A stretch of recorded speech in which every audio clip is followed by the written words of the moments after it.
दोस्तों, आज हम मुगल वंश पढ़ेंगे। स्टार्ट करते हैं मुगल वंश के संस्थापक से। मुगल वंश का संस्थापक कौन था? बाबर।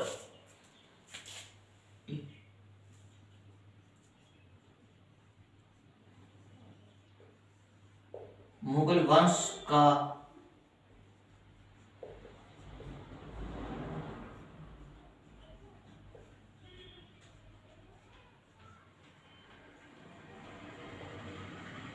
वंश का संस्थापक बाबर था और मुगल वंश ने भारत पर बहुत लंबे समय तक राज किया था। मुगल थे जो अंग्रेजों से पहले भारत पर राज किया करते थे और मुगल भारत को एक अपनी भूमि मानने लगे थे। तो मुगल वंश का संस्थापक था बाबर। बाबर का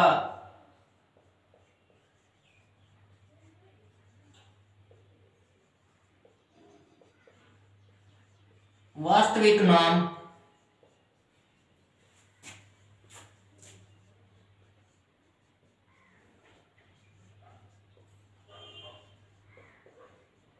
हीरुद्दीन मोहम्मद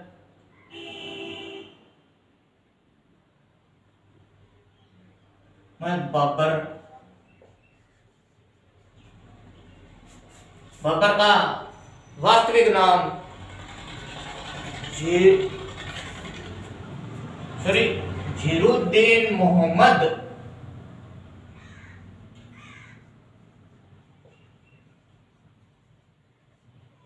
हीरुद्दीन मोहम्मद बाबर था।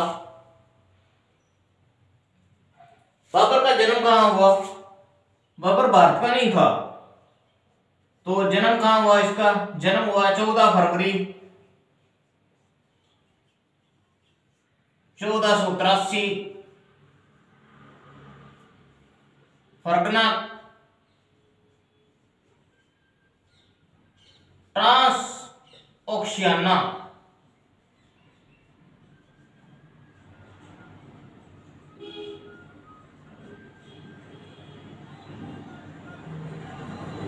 मध्य एशिया।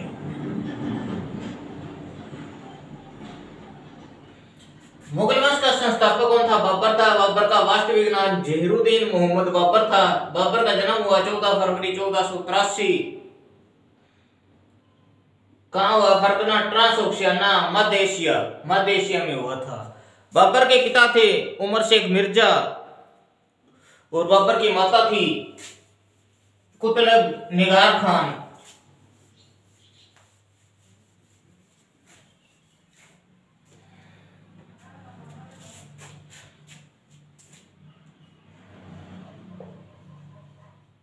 बाबर के पिता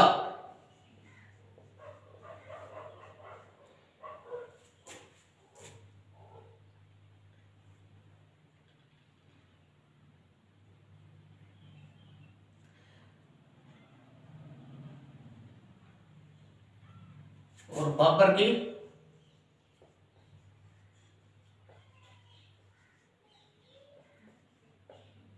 माता। बाबर के जो पिता थे उमर शेख मिर्जा। बाबर के पिता थे उमर शेख मिर्जा। एक कौन थे? तैमूर के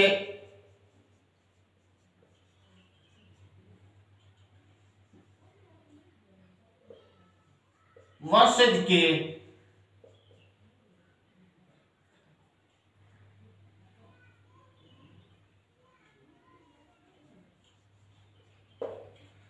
पांचवें रत्न थे। तैमूर वंशज के पांचवें रत्न थे और माता कुतुब निगार खान। कुतुब निगार खान क्या की थी? चंगेज खान की 14वां वंशज।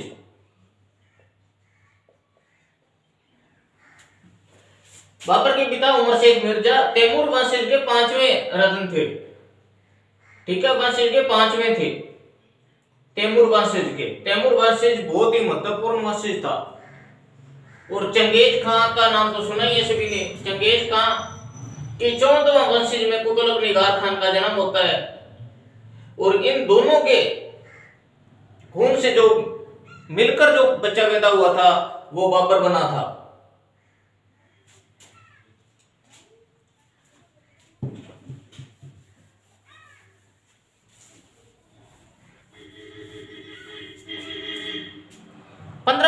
ईस्वी में बाबर ने काबुल की विजय की। 1504 ईस्वी में बाबर ने काबुल की विजय की।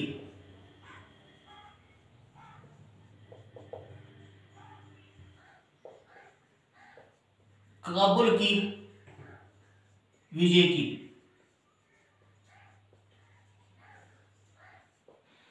1504 ईस्वी में बाबर ने काबुल की विजय की और उपाधि धारण की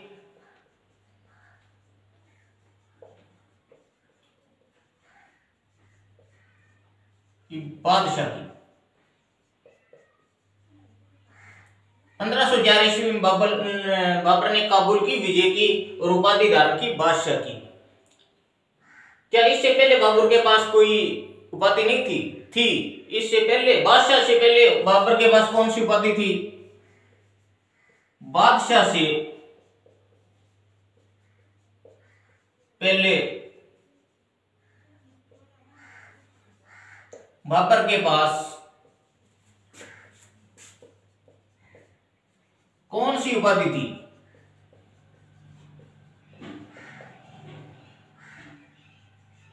तो उपाधि थी वो मिर्जा की।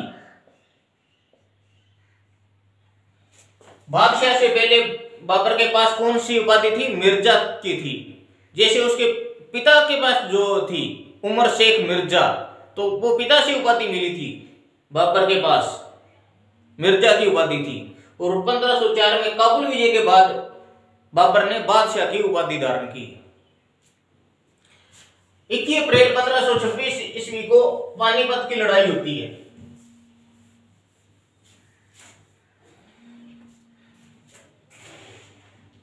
अप्रैल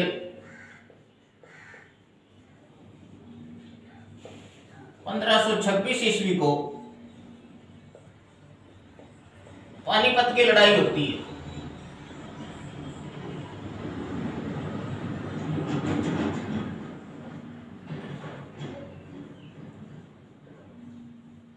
बाबर विजेता रहा। बाबर इसमें क्या है? विजेता रहा।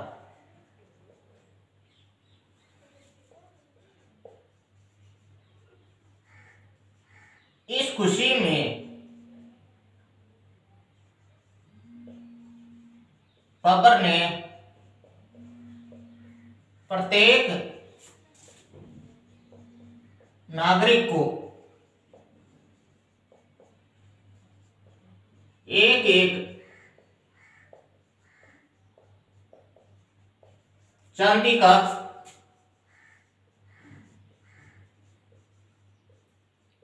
सिक्का दिया।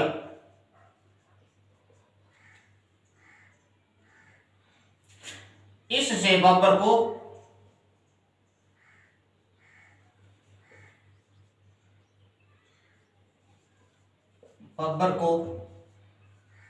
कलंदर कहा जाने लगा।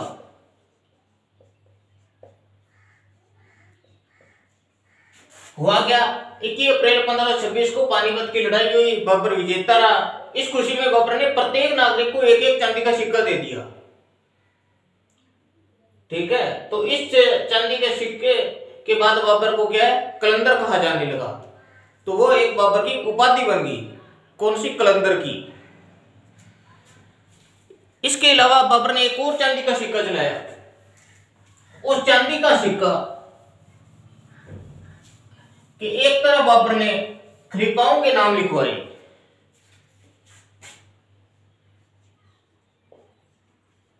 बाबर ने एक और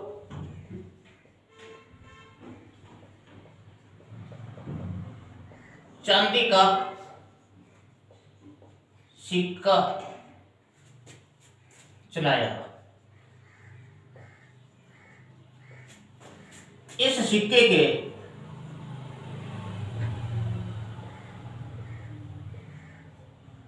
एक पासे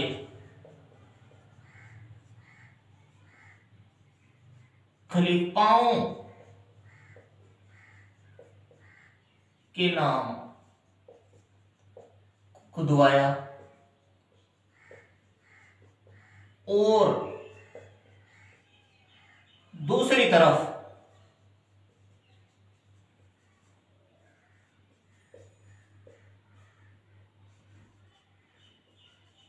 बाबर ने स्वयं का नाम खुदवाया।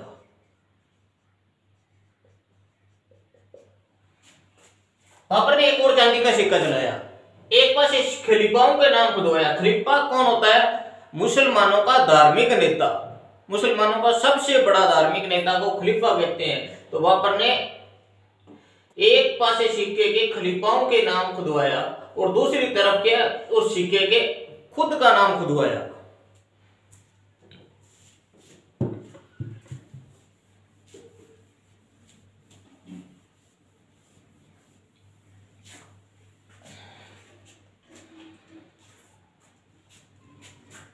उसके अलावा खाकान 1526 ईस्वी में बाबर ने खुद को खाकान कहा। 1526 ईस्वी में बाबर ने खुद को क्या कहा? खाकान कहा। तो खाकान की क्या एक उपाधि बन गई। नेक्स्ट उपाधि क्या है? गाजी। 1527 में बाबर ने गाजी की उपाधि धारण की। 1527 ईस्वी में बाबर ने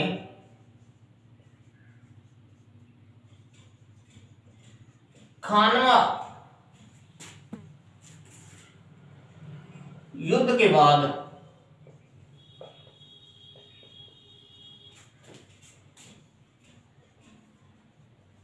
गाजी की उपाधि धारण की। 1527 ईस्वी में बाबर ने क्या है? खानवा युद्ध के बाद गाजी की उपाधि धारण की।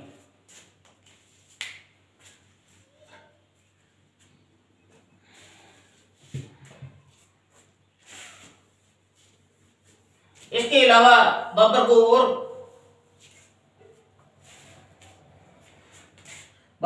क्या कहा जाता है? आजीविका का ढूंढने वाला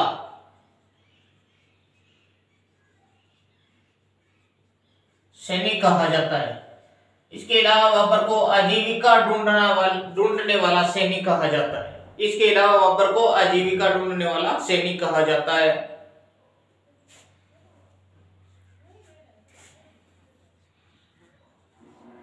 जीवन लेखकों का राजकुमार कहा जाता है। इसके अलावा बाबर को जीवन लेखकों का राजकुमार कहा जाता है। बाबर को क्या है? जीवन आजीविका ढूंढने वाला सैनिक कहा जाता है, जीवन लेखकों का राजकुमार कहा जाता है। बाबर का गुरु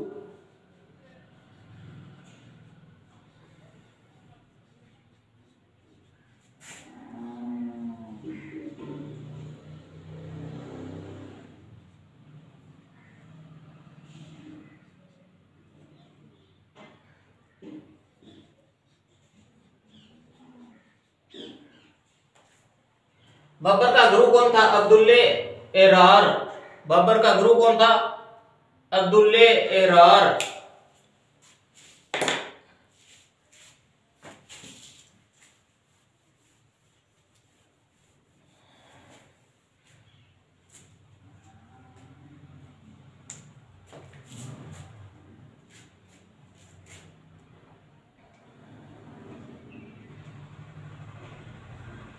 बाबर ने नवीन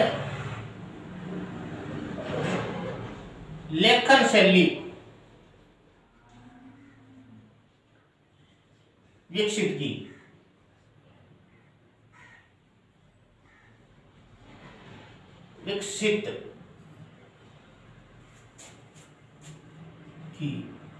जिसे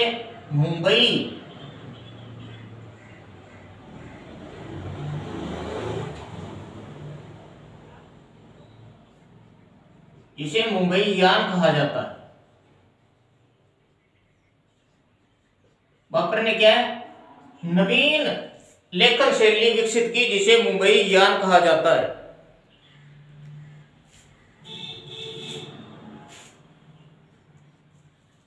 एक दीवान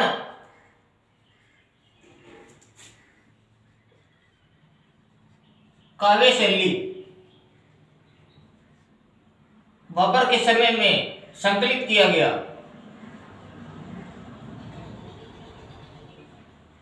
ये किस भाषा में था? तुर्की भाषा में। दीवान काव्य शैली बाबर के समय में संकलित किया गया, ये किस भाषा में था? तुर्की भाषा में था। एक बाबर के द्वारा रचना भी की गई। बाबर के द्वारा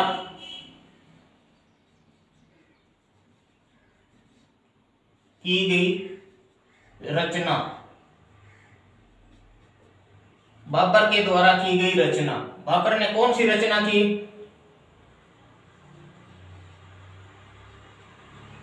रिसाल ए उसज, जहाँ इसे कहा जाता है खत्ते बाबरी। मोस्ट इम्पोर्टेंट, बाबर के द्वारा रचना की गई रिसाल ए उसज, जहाँ इसे कहा जाता है खत्ते बाबरी। नवीन लेखन शैली विकसित की गई बाबर के समय, उसे कहा जाता है मुंबईयान।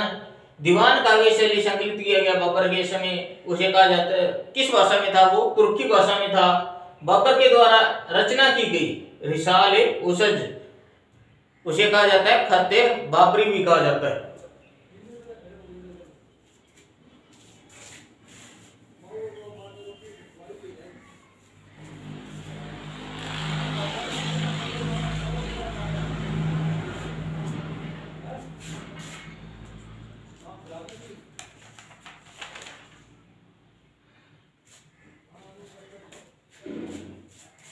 बाबर का प्रारंभिक जीवन देखते हैं तो बाबर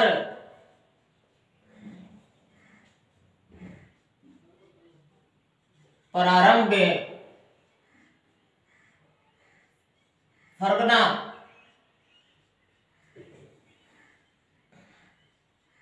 का शासक बना।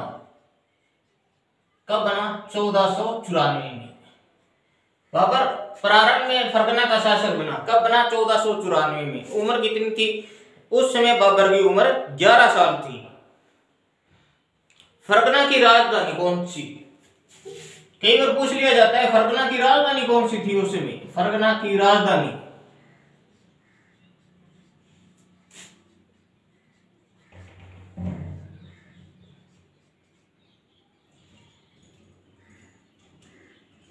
अंदीजान। फरगना की राजधानी अंदीजान थी। बाबर की ताजपोशी किसने की थी?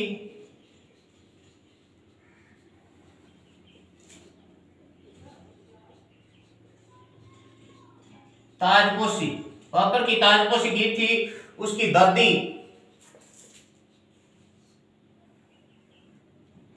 बाबर की जो ताजपोशी थी उसके माता पिता ने नहीं की थी, उसकी दादी आयशा दौलत बेगम ने की थी।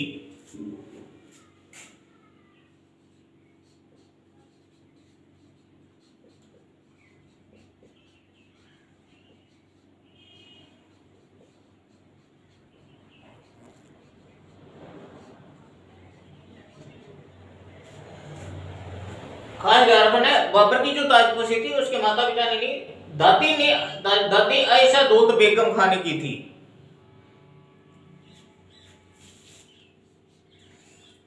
बाबर का एक चाचा था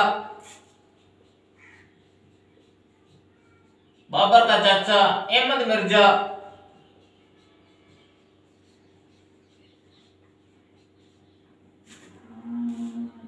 बाबर का मामा,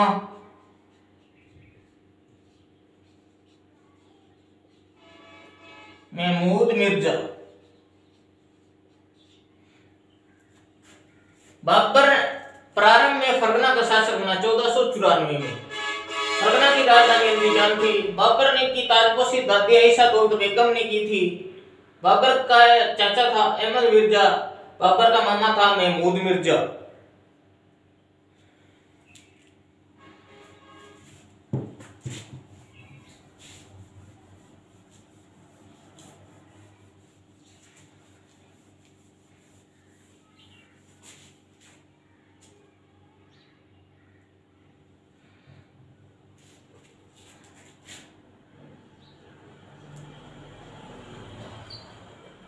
समरकंद, उस समय समरकंद पर अधिकार था उज़्बेकों का।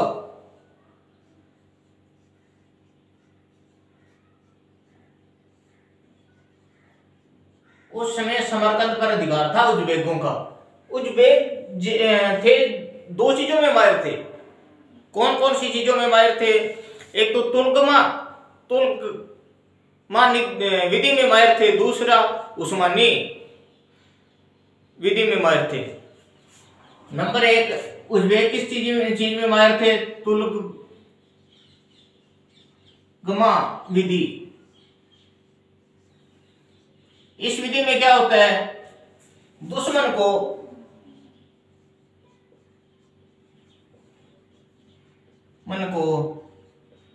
चारों ओर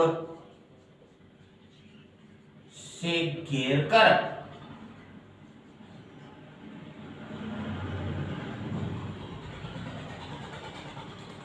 हमला किया जाता है।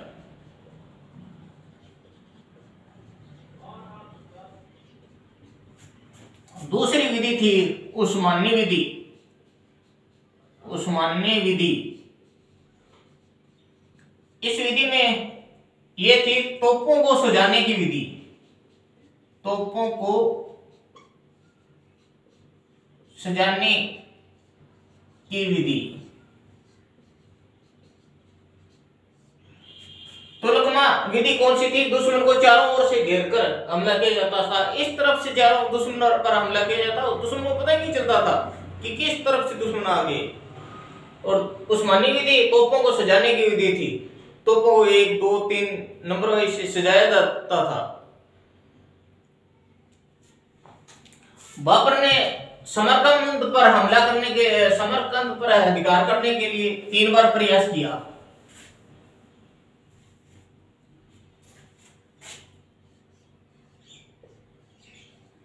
बाबर ने समरकंद पर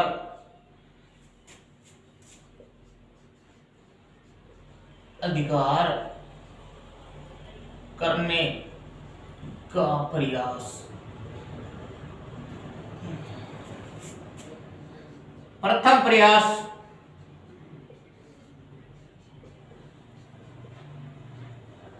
1497। बाबर ने 1497 में प्रथम प्रयास किया पर असफल रहा। द्वितीय प्रयास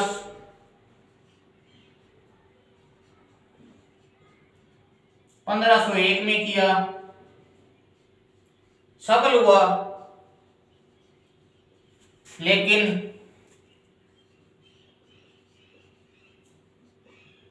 आठवां शासन कर्ष का।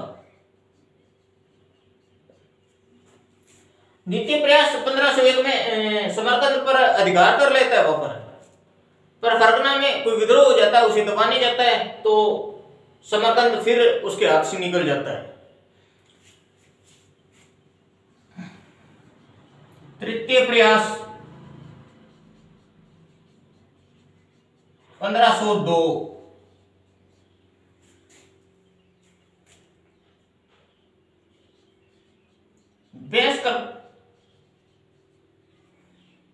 के साथ युद्ध होता है।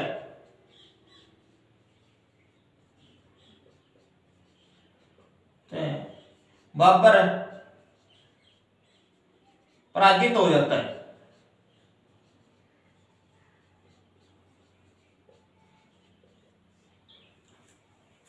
तृतीय प्रयास में बाबर क्या है,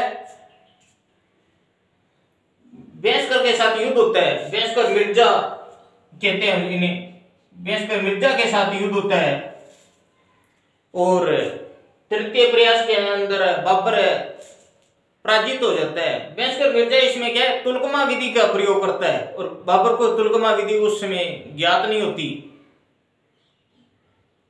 और बाबर क्या है, पराजित हो जाता है। उसी समय फरगना में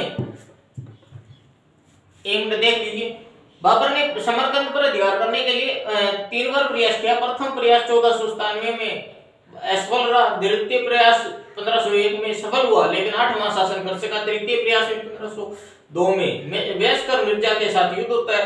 वेस्कर मिर्जा तुलकमा विधि का प्रयोग करता है, बाबर पराजित हो जाता है।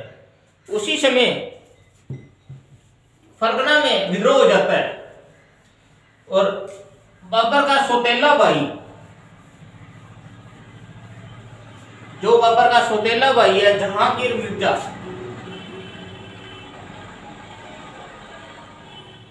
बाबर का सौतेला भाई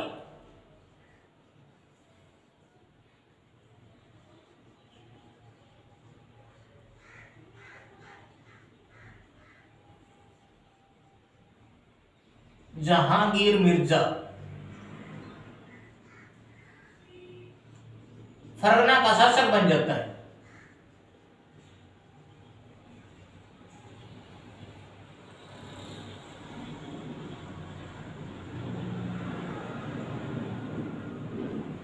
इस प्रकार क्या है,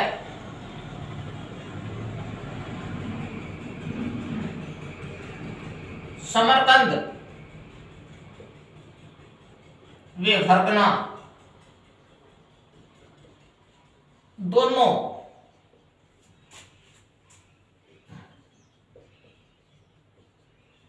बाबर के हाथ से निकल जाती है।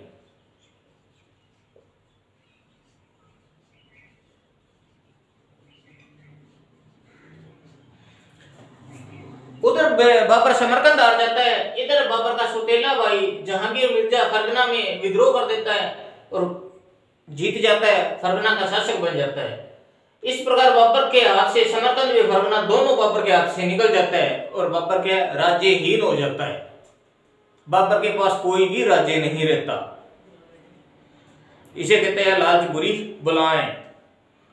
इसके बाद फिर बाबर 1504 ईस्वी में काबुल की विजय करता है।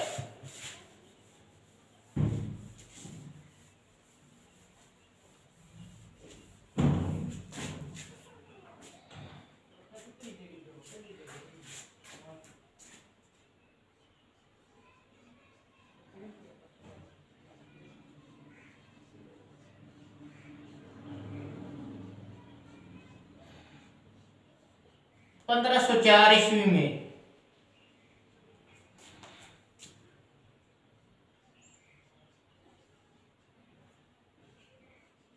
काबुल के शासक को हराकर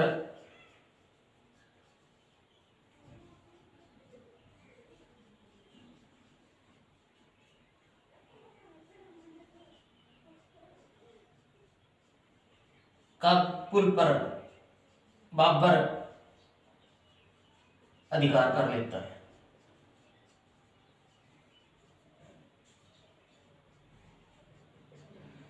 पंद्रह सौ चार ईस्वी में बाबर क्या है, काबुल के शासक को हराकर काबुल पर अपना अधिकार कर लेता है।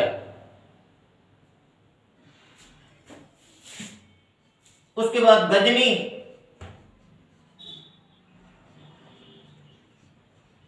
पर विजय।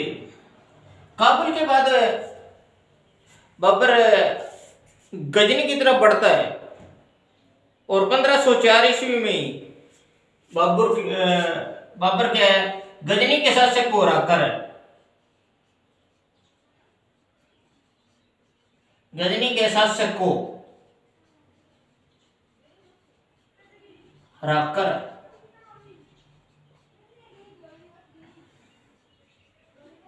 गजनी पर अधिकार कर लेता है।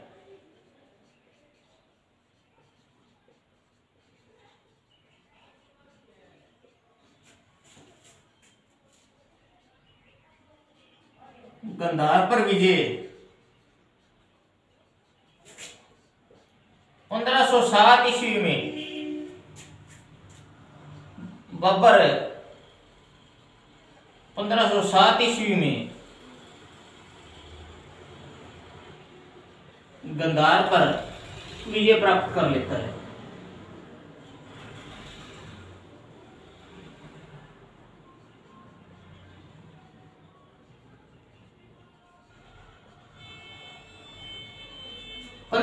ईस्वी में काबुल के शासक को हराकर काबुल पर विजय प्राप्त कर लेता है। 1504 में गजनी के शासक को हराकर गजनी पर विजय प्राप्त कर लेता है और गंधार पर 1507 में गंधार पर विजय प्राप्त कर लेता है।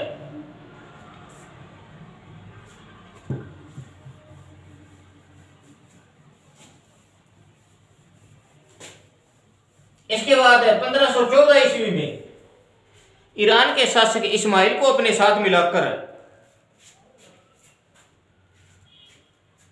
1514 ईस्वी में ईरान के शासक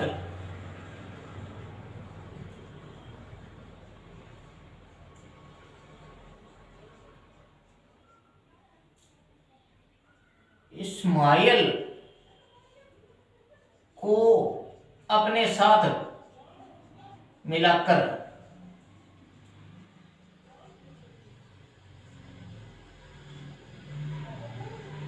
समरकंद,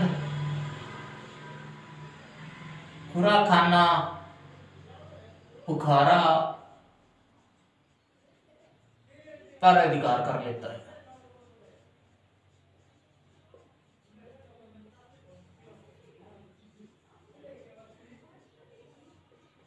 पंद्रह सौ चौदह ईस्वी में ईरान के शासक इस्माइल को अपने साथ मिला लेता है बाबर और समरकंद, खुराना, बुखारा पर अधिकार कर लेता है।